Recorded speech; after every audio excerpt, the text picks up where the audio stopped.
नमस्ते आई बाबा. नमस्ते. कसे आहात तुम्ही? बघा, तुम्हाला मी एक गुड न्यूज सांगणार आहे. गेली किती दिवसापासून वंदना खोडे नावाची आई आपल्या इथं थेरपीला येत होते. थेरपी घेताना त्यांच्या शरीरामध्ये वेगवेगळ्या प्रकारचे बदल जाणायला मिळले. तर आज आपण त्यांच्या सोबत बोलणार. नमस्ते आई. मला तुमचे नाव माहिती आहे, पण बसलेल्या आई बाबांना तुमचं नाव माहिती नाही. तुमचं नाव सांगा बरं. वंदना खोडे.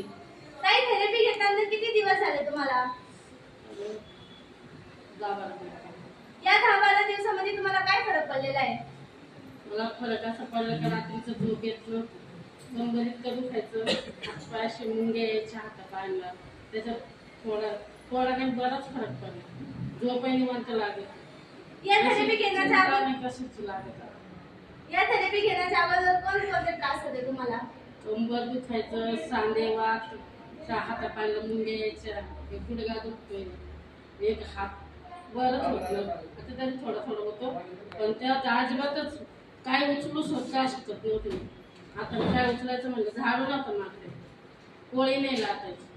माझी तिथे 7वीला मुलगी तीच अशी वाटल्या तिकडे पोळ्या करून आणि खाऊ घालायची. इतक्या सारखी दवाखान्यात जायची नाही. एक दिवस गेली नाही. यांनी सांगितलं काय दवाखान्यात जा, तिकडं जायचं. त्यांनी सांगितलं त्या दवाखान्यात आराम पडेल, तिकडं जायचं. इतके दवाखाने फिरले पण कुठंच आराम नाही. पण इथं मला आराम आला. किती टक्का फरक पडतोय ताई तुम्हाला?